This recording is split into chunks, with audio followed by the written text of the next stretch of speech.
হজরত ঈসা আলাইহিসসালামের যুগে একজন ইহুদি হজরত ঈসা আলাইহিসসালামের নিকট এসে বললেন, হুজুর, আমি আপনার হাতে হাত রেখে আপনার ধর্ম গ্রহণ করতে চাই।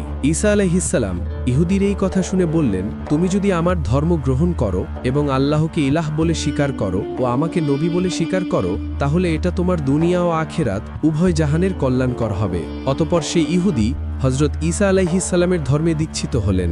হজরত ঈসা আলাইহিসসালামের ধর্ম গ্রহণ করার পরে সেই ইহুদি শিষ্য তাকে বলল, হুজুর, আমার একটি বাসনা রয়েছে, আমি সদা সর্বদা আপনার সাথেই থাকতে চাই। শিষ্যের এই কথা শুনে তখন ঈসা আলাইহিসসালাম বললেন, হে বৎস, এটা তো খুব মহৎ উদ্দেশ্য ও ভালো কথা। তুমি যদি আমার সঙ্গ লাভ করে কিছু এলেম ও দ্বীনের বিদ্যা শিখতে চাও, তাহলে তোমার উপর আল্লাহ পাক রব্বুল আলামিন খুবই খুশি হবেন। অতএব তুমি আমার সঙ্গে থাকতে পারো। এরপর হজরত ঈসা আলাইহিসসালাম তাকে সঙ্গে নিয়ে ধর্মপ্রচারের উদ্দেশ্যে দূরবর্তী শহরে রওনা করলেন।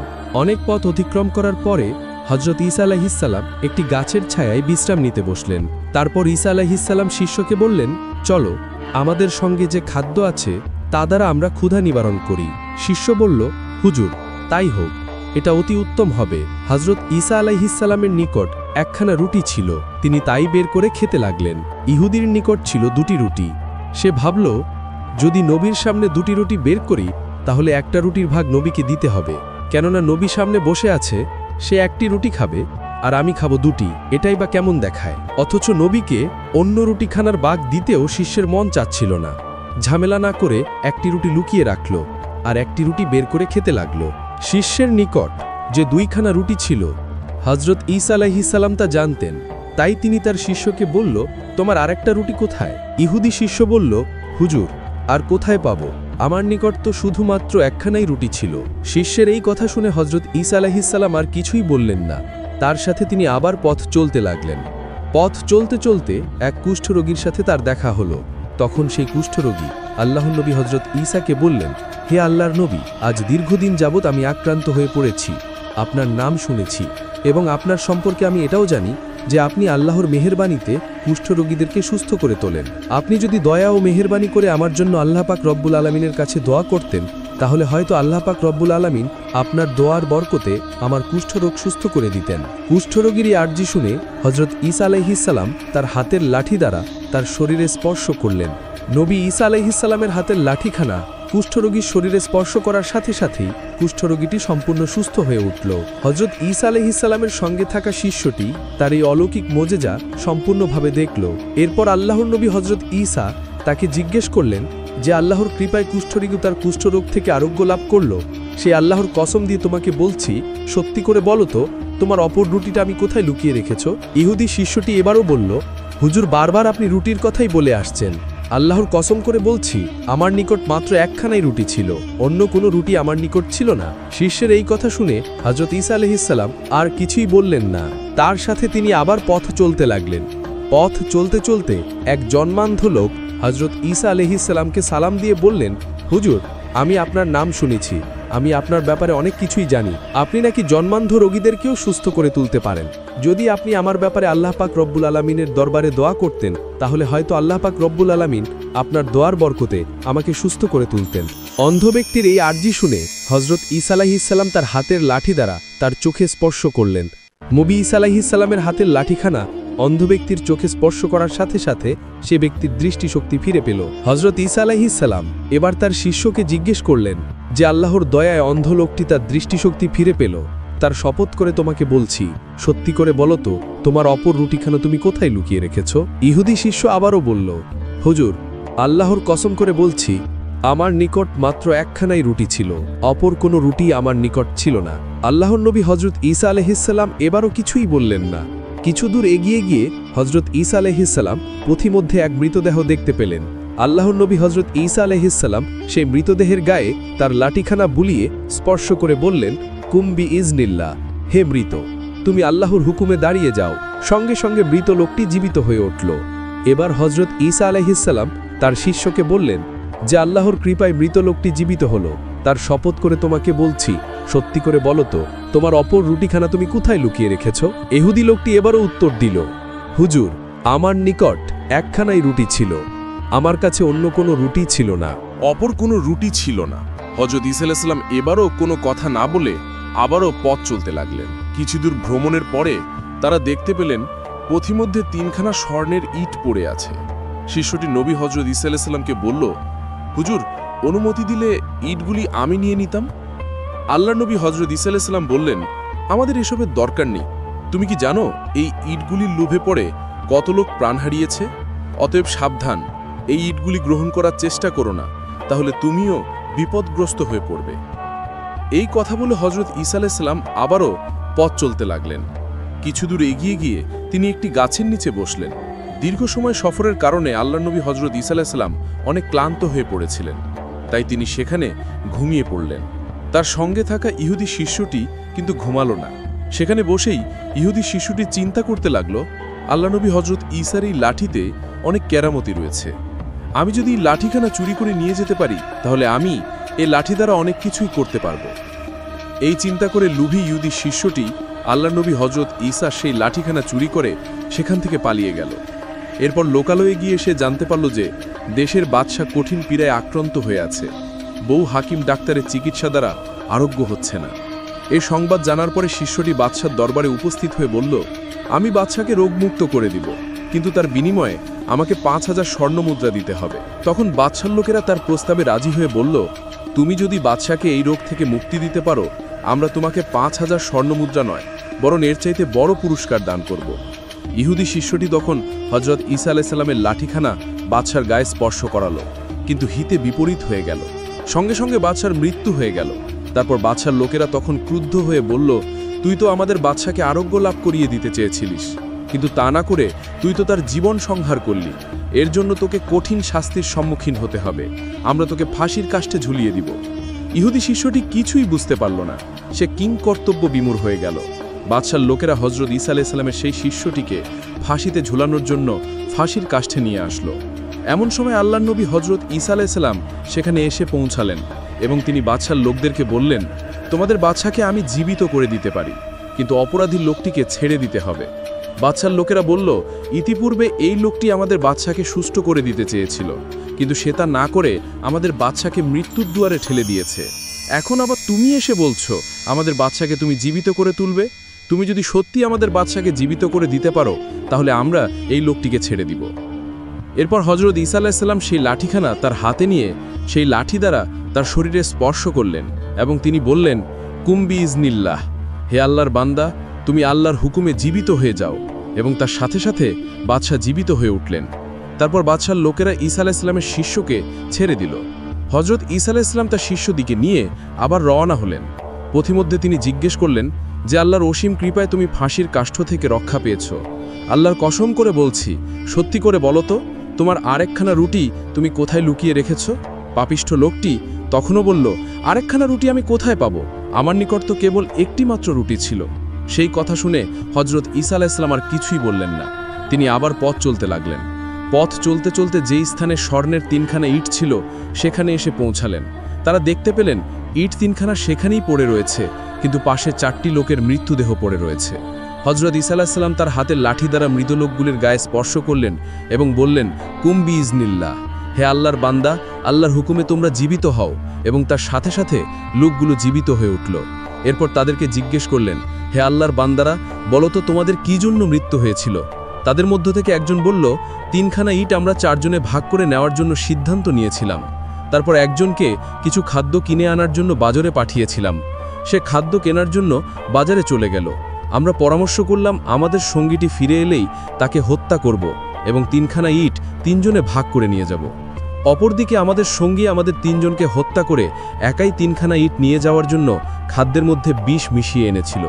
এরপর যখন সে বাজার থেকে ফিরে আসলো, তখন আমরা তাকে আক্রমণ করে হত্যা করলাম আর পরস্পরের সিদ্ধান্ত নিলাম আগে খাবারগুলি খেয়ে নেই, তারপরে 3 জনে 3খানা ইট ভাগ করে নিয়ে যাব। যখনই আমরা সেই খাবারগুলো খেলাম, সাথে সাথে আমরাও মৃত্যুবরণ করলাম। আর এখন আপনি আমাদেরকে জীবিত করলেন। হে আল্লাহর নবী, ওই ইটগুলোর কোনো প্রয়োজন আমাদের নেই। এরপর পুনরায় সেই লোকগুলি আবার মৃত্যুবরণ করল। হযরত ঈসা আলাইহিস সালাম এবার বললেন, এই ইটগুলি এবার আমরা নিয়ে যাব, কিন্তু আমরা তো মানুষ মাত্র 2 জন।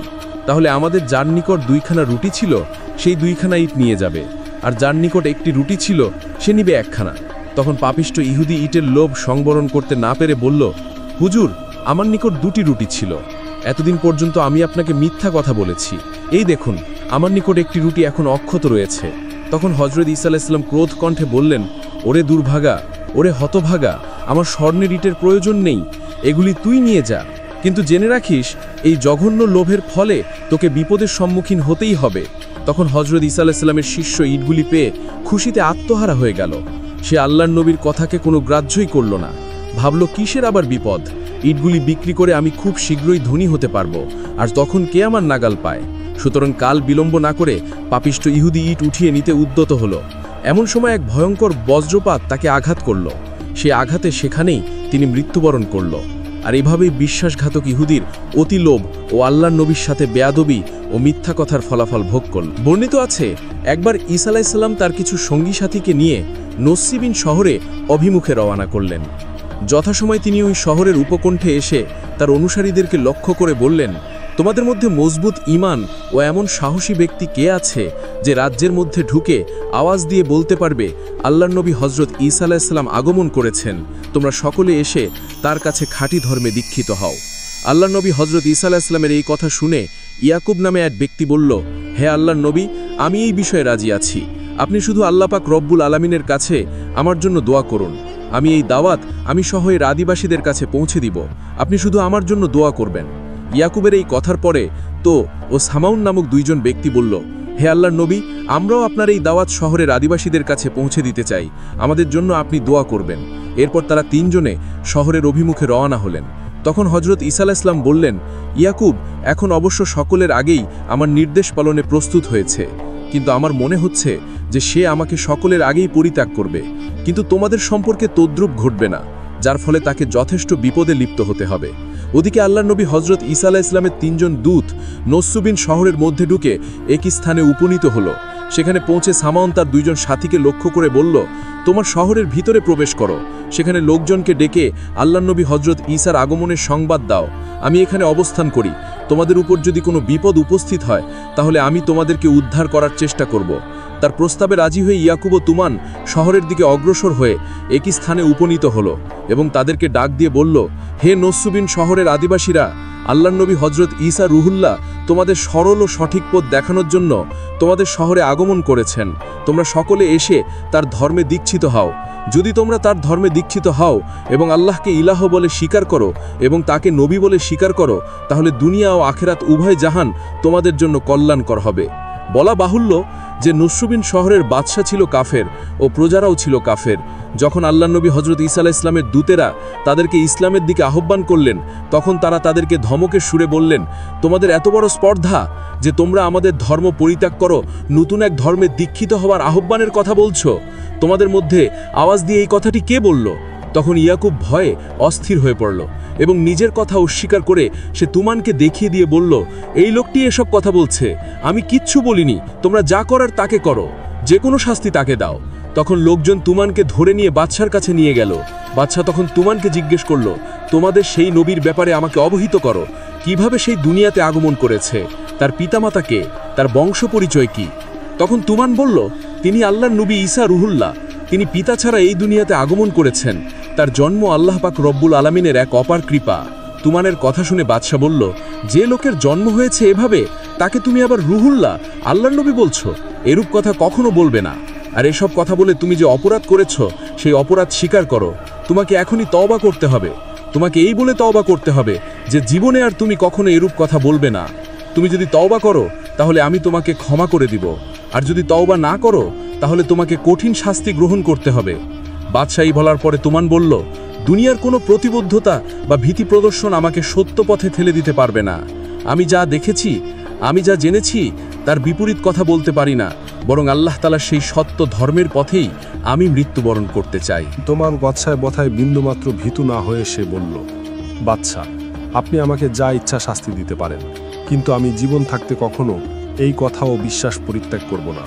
তখন বাদশা রেগে অস্থির হয়ে তার সৈন্যদেরকে নির্দেশ দিলেন, তোমরা অবাধ্য লোকটির চোখগুলি উপড়ে ফেলো এবং তার হাত পা কেটে তাকে একটি অপরিষ্কার স্থানে ফেলে রাখো। বাদশার নির্দেশ মতো তুমানের হাত পা কেটে তাকে একটি নির্দিষ্ট স্থানে ফেলে রাখা হলো। ওদিকে সামাউন যখন জানতে পারলেন বাদশাহ তুমানের সাথে এই আচরণ করেন, তখন তিনি বাদশার দরবারে এসে উপস্থিত হলেন এবং বাদশাকে বললেন, জাহাপনা, আপনি আমাকে হুকুম করলে আমি তুমানের কাছে গিয়ে কিছু কথা জিজ্ঞেস করতাম আর শুনে এসে আপনাকে জানিয়ে দিতাম। তারপর বাদশা বললে, তুমি অবাধে যেতে পারো। অতবার বাদশা তার কতিপয় লোককেও সামাউনের সাথে পাঠিয়ে দিল। তাদেরকে সঙ্গে নিয়ে তিনি তুমানের কাছে গিয়ে উপস্থিত হলেন এবং তাকে জিজ্ঞেস করলেন, তুমি যাকে আল্লাহর নবী ও রুহুল্লাহ বলছো, তার নিকট এমন কি নিদর্শন আছে যা দেখলে তার নবুয়ত সম্পর্কে কে মনের সন্দেহ দূরীভূত হবে? তুমান বললেন, তিনি অলৌকিক ক্ষমতার অধিকারী, বনের ল্যাংরা, লুলা এবং জটিল রোগীকে আরোগ্য দান করেন। তুমানের এই কথা শুনে সামাউন বললেন, এসব তো চিকিৎসক দ্বারাও হয়ে থাকে, অন্য কোনো নিদর্শন থাকলে তা বলো। তখন তুমান বলল, লোকজন তাদের ঘরের মধ্যে যে সকল খাবার লুকিয়ে রাখে এবং তারা গৃহের মধ্যে বসে যে সকল খাবার গ্রহণ করে তা হজরত ঈসা আলাইহিস সালাম বাইরে বসে তার সংবাদ বলে দিতে পারে। সামাউন বললেন, অভিজ্ঞ নজুম ও গণক নির্ভুল গণনার মাধ্যমে সকল সংবাদ বলে দিতে পারে, এটা নবুয়তের নিদর্শন হতে পারে না। যদি তার নিকট অন্য কোনো অলৌকিক ক্ষমতা থেকে থাকে তাহলে সেটা বলো। তখন তুমান বলল, হজরত ঈসা আলাইহিস সালাম মাটির দ্বারা পাখি নির্মাণ করে তার মধ্যে ফুৎকার দিলে সেই পাখি জীবন্ত হয়ে আকাশে উড়ে যায়। তখন সামাউন বললেন, এই জাতীয় কাজ তো অনেক জাদুকররাও করতে পারে। এছাড়া যদি তার নিকট অন্য কোনো অলৌকিক ক্ষমতা থেকে থাকে তাহলে সেই ক্ষমতার কথা বলো। তখন তুমান বলল, হজরত ঈসা আলাইহিস সালাম আল্লাহ পাক রব্বুল আলামিনের হুকুমে মৃত্যু ব্যক্তিকেও জীবিত করতে পারেন। তখন তুমানের কাছ থেকে এই কথা শুনে সামাউন বাদশার কাছে গিয়ে বললেন, হে বাদশা নামদার, তোমার আমার কাছে হজরত ঈসা আলাইহিস সালামের অসংখ্য মুজিজার কথা বলেছেন। এমনকি তিনি এটাও বলেছেন, আল্লাহ পাক রব্বুল আলামিনের হুকুমে মৃত্যু ব্যক্তিকেও ঈসা আলাইহিস সালাম জীবিত করতে পারেন। যদি এই কথা সত্য হয় তবে তিনি যে নিশ্চয়ই আল্লাহর নবী, এতে কোনো সন্দেহের কারণ নেই। কেননা নজ্জুম বা জাদুকরের অনেক কিছু করতে পারলেও মৃত্যু ব্যক্তিকে জীবিত করতে পারে না। তখন বাদশা বললেন, তোমরা ঈসাকে আমার দরবারে নিয়ে আসো। যদি দেখা যায় যে সে সত্যিই মৃত্যু ব্যক্তিকে জীবিত করতে পারে তাহলে অবশ্যই তাকে সত্য পয়গম্বর বলে স্বীকার করে নিব। সামাউন তখন হজরত ঈসা আলাইহিস সালামের গিয়ে তাকে বললেন, হে আল্লাহর নবী, আমরা বাদশার কাছে আপনার অসংখ্য মোজেজার বফা বলছি এবং বাদশা আপনার কাছ থেকে সেই মোজেজাগুলি দেখতে চায়। আপনি অবশ্যই তাকে সেই মোজেজাগুলি দেখাবেন। এই মোজেজাগুলি দেখানোর বিনিময়ে বাদশা প্রতিশ্রুতি দিয়েছেন যে সে আপনার ধর্ম গ্রহণ করবেন। এরপর হজরত ঈসা আলাইহিস সালাম সামাউনের সাথে বাদশার দরবারে গিয়ে উপস্থিত হলেন এবং বাদশাকে যে নিদর্শনগুলির কথা বলা হয়েছে আল্লাহর নবী হজরত ঈসা আলাইহিস সালাম এক এক করে তাকে সকল নিদর্শনগুলি দেখালেন। নরসেবিন শহরের অসংখ্য রোগীকে তিনি আল্লাহর হুকুমে ভালো করে দিলেন। তারপর বাদশা হজরত ঈসা আলাইহিস সালামকে বললেন, এতক্ষণ আপনি যে সকল কার্যক্রম দেখিয়েছেন এ ধরনের কাজ তো অসংখ্য জাদুকররাও করতে পারে, কিন্তু তারা কোনো মৃত্যু ব্যক্তিকে জীবিত করতে পারে না। আপনি যদি মৃত কোনো মানুষকে জীবিত করে দেখাতে পারেন তাহলে আমি আপনার ধর্ম গ্রহণ করব। হজরত ঈসা আলাইহিস সালাম তার উত্তরে বললেন, আল্লাহ পাক রব্বুল আলামিনের হুকুম হলে আমি তাও করে দেখাতে পারি। তখন বাদশা তার লোকজন মিলে হজরত ঈসা আলাইহিস সালামকে একটি বহু পুরাতন কবরস্থানে নিয়ে গেলেন। সেখানে হজরত নূহ আলাইহিস সালামের পুত্র শামেরও কবর ছিল। ওই কবরটির কাছে গিয়ে বাদশা হজরত ঈসা আলাইহিস সালামকে বললেন, এই কবরে যাকে দাফন করা হয়েছিল তুমি তাকে জীবিত করে দেখাও। এরপর হজরত ঈসা আলাইহিস সালাম আল্লাহ পাক রব্বুল আলামিনের দরবারে মোনাজাত করলেন। তিনি আল্লাহ পাক রব্বুল আলামিনকে বললেন, হে সর্বশক্তিমান, হে দয়ালুদাতা মেহেরবান, তোমার নিয়ামত অফুরন্ত, তোমার ক্ষমতা অপরিসীম। তুমি তোমার ক্ষমতা বলে এই কবরের মৃত্যু ব্যক্তিকে জীবিত করে দেখাও এবং তার নজির তাদেরকে দেখাও। আল্লাহর নবী হজরত ঈসা আলাইহিস সালামের মুনাজাত করা মাত্রই কবরটি বিদীর্ণ হয়ে গেল এবং তার ভিতর থেকে একটি সাদা কেশ ও দাড়িযুক্ত একটি লোক বেরিয়ে আসলো। অতঃপর সে প্রথমে আল্লাহর নবী হজরত ঈসা আলাইহিস সালামকে সালাম দিয়ে বললেন, লোকজন তোমরা জেনে রাখো, এই ব্যক্তি আল্লাহর নবী হজরত ঈসা আলাইহিস সালাম। তোমরা তার উপর ঈমান এনে সকলেই তাকে অনুসরণ করো। কবরের ভিতরে যেই লোকটি ছিল সেই লোকটি ছিল হজরত নূহ আলাইহিস সালামের পুত্র শাম। তখন হজরত ঈসা আলাইহিস সালাম তাকে জিজ্ঞেস করলেন, হে শাম, তোমাদের জমানাই তো কারো দাড়ি ও চুল মৃত্যু পর্যন্ত সাদা রং ধারণ করত না, তবে তোমার চুলের এই অবস্থা কেন? তখন সে জবাব দিল, হে আল্লাহর নবী, আমি জানতাম যে রোজে কিয়ামতের সামান্য আগে আপনি দুনিয়াতে আসবেন। কবরে থাকা অবস্থায় আপনার আওয়াজ শুনে আমি মনে করলাম যে রোজে কিয়ামত আসন্ন, আর সেই রোজে কিয়ামতের কারণেই আপনি আগমন করেছেন। সুতরাং হাসরের মাঠের হিসাব ও নিকাশের ভয়ে আতঙ্কে আমার দাড়ি ও চুল পেকে এই অবস্থা হয়েছে। তখন হজরত ঈসা আলাইহিস সালাম তাকে জিজ্ঞেস করলেন, শ্যাম, তুমি কি বলতে পারবে কতদিন পূর্বে তোমার মৃত্যু ঘটেছিল? শাম জবাব দিল, 4000 বছর পূর্বে আমি মৃত্যুবরণ করেছি। হজরত ঈসা আলাইহিস সালাম বললেন, এখন যদি তোমার আবার এই দুনিয়াতে বসবাসের আকাঙ্ক্ষা থাকে তাহলে তুমি বলো, আমি আল্লাহর দরবারে তোমার জন্য দোয়া করব যাতে তিনি সেই ব্যবস্থা করে দেন। শ্যাম বলল, হে আল্লাহর নবী, আমি আর এই দুনিয়াতে বসবাসের আকাঙ্ক্ষা করি না, কেননা এই দুনিয়া ক্ষণস্থায়ী বসবাসের ঠিকানা নয়। 2 দিন পরে ঠিক আমাকে মৃত্যুবরণ করতেই হবে। অতএব কিছুদিনের জন্য এখানে থেকে আর কি বা লাভ? আপনি আমার জন্য দোয়া করুন যেন আল্লাহ পাক রব্বুল আলামিন পুনরায় আমাকে সেই অবস্থায় ফিরিয়ে দেন। এভাবে বেশ কিছুক্ষণ কথাবার্তা বলার পরে শামামার মৃত্যুবরণ করলেন। এই ঘটনায় নর্থ সেভেন শহরের বাদশাহ ও তার লোকজন সরাসরি প্রত্যক্ষ করল এবং সবাই একসাথে হজরত ঈসা আলাইহিসসালামের উপর ঈমান এনে সত্য ধর্মে দীক্ষিত হলো। প্রিয় দর্শক, এই ছিল হজরত ঈসা আলাইহিসসালামের অলৌকিক মুজিজার কাহিনী। আল্লাহ পাক রব্বুল আলামিন আমাদেরকে এই ঘটনা থেকে শিক্ষা লাভ করে সঠিক পথে চলার তৌফিক দান করুন। সকলেই বলুন